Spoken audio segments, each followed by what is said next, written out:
Thank you all for joining us today. I really appreciate your time as you join us for our Online Safety for K-12 webinar. The purpose of this webinar is to talk through cyberbullying, suicide and student violence and the current landscape of it and how we can prevent it through the use of technology. So my name's Claire Daniels and I'm the Internet Safety Expert here at Smoothwall. I know you will instantly recognise that I don't sound too local to the US. I am based in the UK, but I work internationally for Smoothwall. So I work from our office in Charlotte in North Carolina, as well as from our headquarters in Leeds in the UK. And I've been with Smoothwall for about 3 years now. And what I find really interesting is how much, even in my time at Smoothwall, the landscape of online safety has changed and how many more threats there are for children and young people today than they were a couple of years ago. So we're going to explore some of those today, and I really hope you find it beneficial and get some useful information out of the session today. You can tweet us, follow along on Twitter by getting in touch at Smoothwall US, or you can also contact me direct. Please do, throughout the webinar, if you have any questions, feel free to comment it in the questions box and we'll aim to answer all your questions at the end of the session. But if you do want to tweet us at any time, either during the webinar or afterwards, we'll always be happy to answer your questions. So, what does life as an internet safety expert look like? This gives you a brief insight into some of the things that Smoothwall have been asked to comment on recently. You'll notice I said my name was Claire Daniels, but on here you can see Claire Stead. I have got married recently, so that is why I can promise you I'm not an imposter pretending to be somebody else. But the main reason I wanted to show you this, other than just to show off, was to highlight how big a concern cyberbullying and online safety is and how frequently it's now appearing in the media. We regularly get asked to supply content to the Huffington Post where we talk about online safety issues such as cyberbullying. And at the back end of last year, we were invited to speak on Sky News, which was broadcast internationally, to discuss the topic. And that really just helps to show how big a concern this is. It is a global scale concern and everybody is talking about it. So we're going to address some of those issues today with some key insights and talk you through what you can do as somebody working in a school to protect children.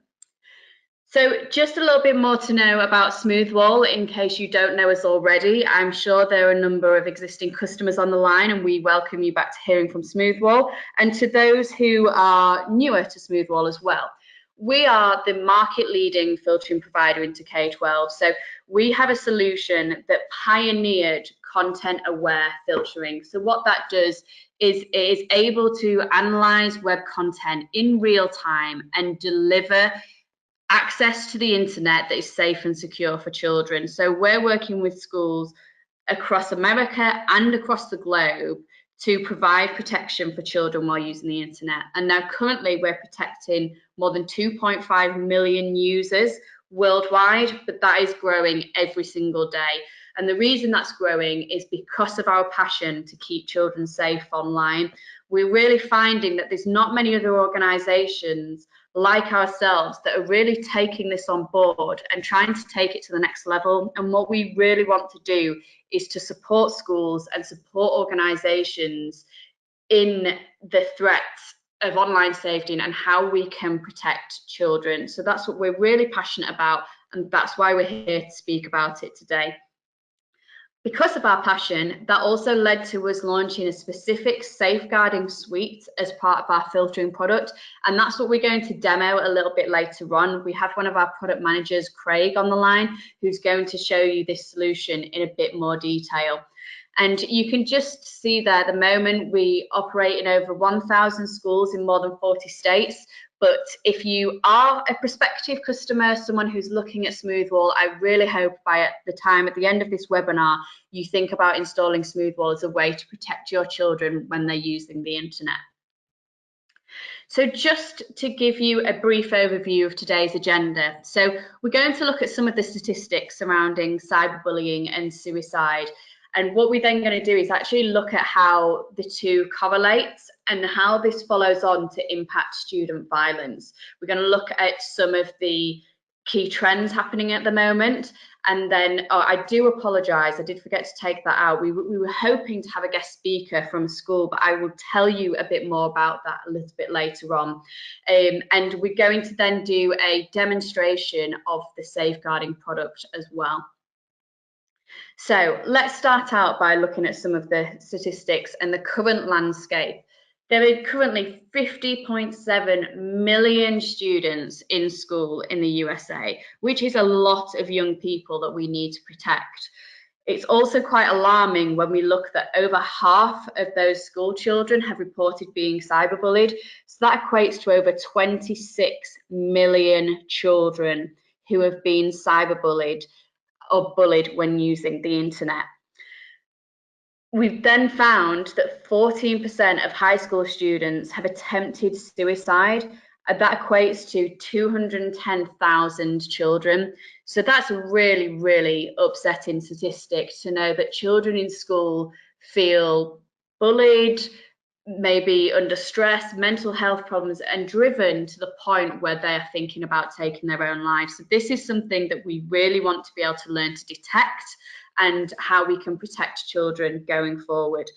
There's currently a suicide 1 every 5 days with children under the age of 13. So this shows it's a massive crisis. You know, I think we would always tend to believe that it's older teenagers and those who are maybe using drugs or drinking alcohol and all those kind of things are affecting their mental state. But to know that in 1 in every 5 days, a child under the age of 13 commits suicide is really alarming. Our stats also show a direct correlation between bullying and suicide, with cyberbullying having a worse effect. And now the reason we always stress that this is cyberbullying is a 24/7 offence. Gone are the days where you were bullied in school, in the playground, but you'd go home and you'd get relief from it. You know, those were the school days that everyone on this call, I'm sure, experienced. If they were aware of bullying happening or if bullying happened to them, it was something that happened at school and you could escape from. This is no longer something that we can escape from. I mean, I saw a really funny meme that I always mention when I do these talks that said, remember in the days when we used to say BRB, for be right back on the internet. And we don't say that anymore because we don't go anywhere. We live here. So that shows for children how much the internet has changed from the days when we were using it. And it was something that we could dip in and out of. You know, they no longer leave the internet. They no longer leave their phones. You know, I've heard children complain when they've left their phone at home for the day, how lost they feel. They're constantly attached to this device in their hand that is connecting them to thousands of people around the world. You know, a lot of children have public social media profiles, but it's also connecting them to bullies, and it's something that they're unable to escape from. And this is why cyberbullying is having a much worse effect and is making children more likely to consider suicide because they don't see that there is any other way out. They see their only option is to take their own life because they would not see leaving the technology behind as an option. And we've spoken to children one-on-one, and they will admit this and they will say the same. As much as they know going on social media or on messaging sites such as WhatsApp is a threat, there is no way they would ever consider not being on there. So this is a relentless 24/7 thing that's going on for kids. We've also found that 38% of frequent bully victims report suicidal thinking. So we know that there is that correlation there between bullying and then leading on to suicide. And now what's quite upsetting is at the moment, a big thing that we push in schools in the US is that children need to talk to an adult. And if they're being bullied, talk to a responsible person. But actually less than 30% of students say that they would do that. They don't feel comfortable in talking to an adult and in confiding in the issues that they're experiencing. So with that in mind, we need to consider how we can find out that this is going on and put that information in the hands of the right people. It's also important to think about that suicidal thinking is a form of mental health. So we often see a path of behaviours from someone who may once be a bright, happy, cheerful child who then experiences bullying, which then causes them to think about suicidal thoughts and a number of other mental health problems. You know, we'll probably see self-harming come into play here as well. And this is then what could also lead on to student violence. So just looking at some of the statistics here, at least 130 kids, educators, staff and family members have been killed in assaults during school hours. We then see that another 254 people have been injured. And what I found quite surprising, because I think we always feel that these are quite a, you know, spontaneous event, but actually almost 65% of shootings in school are targeted or have a motive, meaning that it's planned. So, you know, children that feel driven to the point where they want to act out in some kind of violent manner, they plan that, and it's usually to enact revenge on someone. So we really need to start thinking about how we can get a grip on what's happening with our children earlier if we want to possibly be able to prevent circumstances like this. So what we at Smoothwall promote is that we want better monitoring of student behaviour, because we want to look for warning signs. We want to be able to see, could we have stopped that behaviour if we knew what was going on with that child earlier on? And the way that we do that is through looking at their web activity, because we know that they're not going to speak to an adult.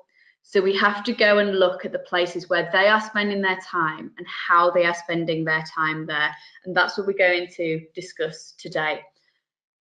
Now, here are just a few examples of things that we're seeing in the news on a regular basis. So I'm not about to get into a political debate over where we stand on gun laws or anything like that. I appreciate everybody has their own opinion on this.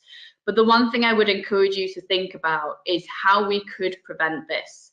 You know, if the laws aren't going to change overnight, if that's what you think needs to happen, how else could we have prevented crime happening in our schools, or violence or suicide? And that's the key takeaway I want you to be able to take from this webinar today, is if the power was in your hands, typically I know a lot of the people we have on the call are technical directors in school or have some influence over the technical side. If that control was in your hands, what power do you have to help protect those children? And if it's the power of technology, then use it. Some of the alarming pieces on this slide, for example, the preventing suicide piece, the second one on the top, that article actually reads that there have been 16 suicides in the school district of Perry Township in Ohio in just the last 6 months. So suicide is a growing problem for a lot of states, and in others we see the violence as a problem. So it shows that more needs to be done, as I mentioned, to be looking for these early warning signs and markers as to how our children are behaving and how we can protect our kids better. So that then leads on to how Smoothwall can help. So first of all, my role as Smoothwall's internet safety expert is to provide advice and knowledge and to speak to our customers, and I go and speak to students from time to time about the problem. So if you really do think you have a growing concern, we will always be there to provide some advice. We also use our voice and our channels to communicate out support where we can. And the main thing that we have, as you all know, as a filtering provider, is our product. And that's what we're going to look at in a moment, is how our product can help you with these issues. And I mentioned earlier, we were at one point going to have a guest speaker, but I'm just going to tell you a little bit more about their story, although I'm not going to give you any personal information about the school because we're not in the position to provide that just yet. But we had a school contact us recently who is using the safeguarding reporting suite of our product, which is what we're about to show. And they were actually able to tell that a child was looking at killing themselves and ending their lives. Because they had this information, they were able to intervene, get this child help, and stop them from committing suicide. That is the power of technology. Technology has the influence to make children want to take their lives away through cyberbullying. It's then the place they go and research how to do these things, which then gives us the opportunity to go and actually find this information out and do something to help. So that's what we want to do. We want to use this information we're gathering for good, and we want to be able to protect children. So what I'm going to do, so you can find out a little bit more about this right technology in our safeguarding reporting suite, is I'm going to hand over to our product manager, Craig, who's going to give you a demo of this solution. So I'll just flick over to Craig to present now. Over to you, Craig. Well, thank you very much. Okay, I'm just getting my screen on there, and hopefully you can see that now. I can confirm that we can see it. Thank you very much. So yeah, to give you a bit of background, my name's Craig Fearnsides. I'm one of the product managers at Smoothwall. I've been here for, this is my 8th year. And, you know, I can really hammer home a lot of the points that Claire's made about student safety. We care very deeply about that. We're very focused on student safety. So what I want to do is just take you through just that one feature today. I'm going to try and keep it pretty high level. Please, if you get any questions, stick them in that question box, and I'm very happy to answer them. So what I'm going to show you today is the safeguarding interface, how that works. I'm going to show you a little bit about how we configure that first, but I will keep that very brief because I appreciate not everybody on the call has full access to their own Smoothwalls, and maybe they go through somebody else to get that configured. But I just want to put that groundwork in there. So what I've got here is a school that I actually visited today. And I went through all this with them first and made sure they were happy. I've logged onto their particular Smoothwall, and I can see the familiar dashboard.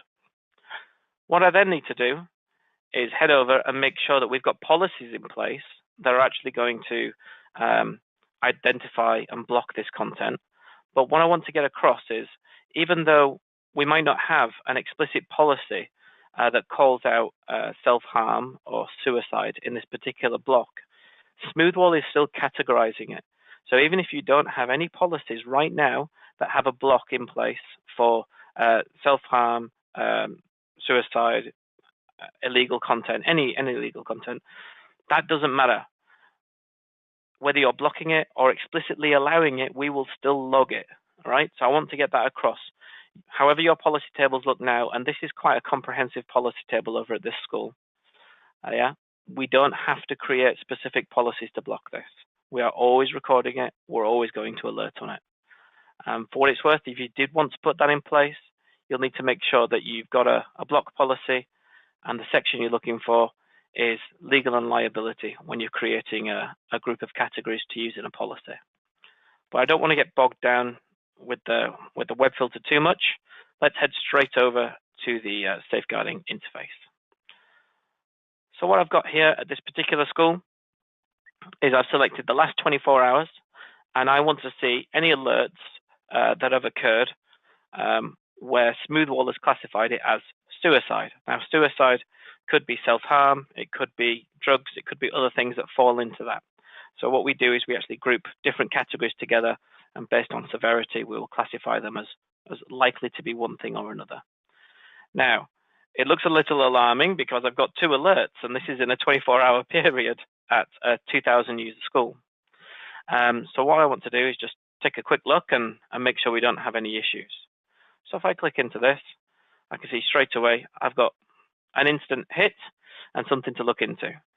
So this particular book, the yellow wallpaper, actually has some keywords and phrases that tripped over our content filter.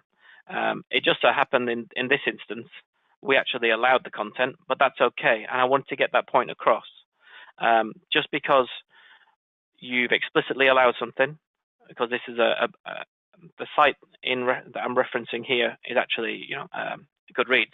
It's a book sharing service.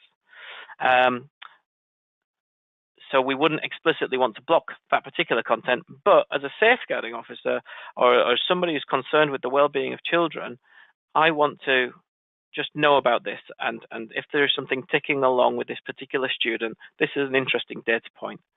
I can actually click into this and see what happened just before and after, so I can make sure there isn't any other alarming behavior exhibited.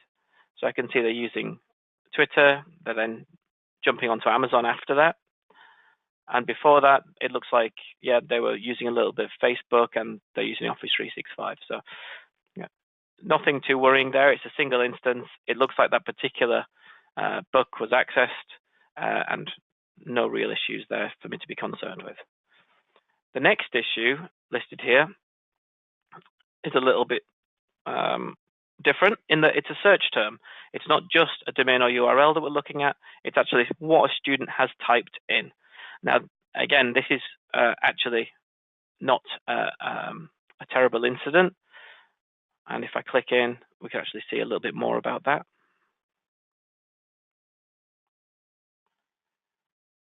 He says. Yeah, so we can see the students have made a couple of different searches. And then if I searched on later, I'm sure I saw some other search terms being used. And they were essentially looking for some clip art to support a piece of work that they were doing, talking about health and safety, essentially. There you go. So in this instance, I'm actually not too concerned, but I had the information there, and Smoothwall was able to, instead of showing me all of those different domains and URLs and having to pick that out of the haystack, Smoothwall's brought that to the front and said, maybe you just want to look at these things. So that's, I think, one of the key features of the safeguarding suite. Now, what you might think is, well, I don't want to log in and have to look at a report, or I don't want to explicitly have the people who are looking after well-being of children log in and do this. Well, neither do we. So what we can do is we can set up specific alerts. So we can say, in this particular school, they have certain groups of users. And when a particular user that's in one of those groups tries to access anything in the suicide set, then that's sent off to this particular school's child protection officer. Yeah. And if we edit that, we can go and take a little bit of a look. We can also send SMS alerts should you want to, and we can change it so it's a different category that is triggered, or all of them if you're looking after quite a vulnerable group of users. So that can either be a daily email, or we can do an instant alert. And then further to that, you might find that you have a couple of exceptions that you're not too concerned by, and you want to add things into there. So for example, suicide was triggering in this particular school for WebMD, which I'm sure you're familiar with. And then on the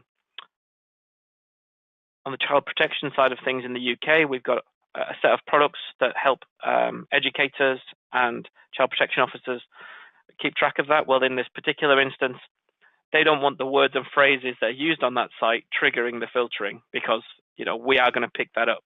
So they've added those as exceptions. So it's really easy to add those in as exclusions too. And then lastly, just reiterating that we can email out. We've also can add in SMS email too.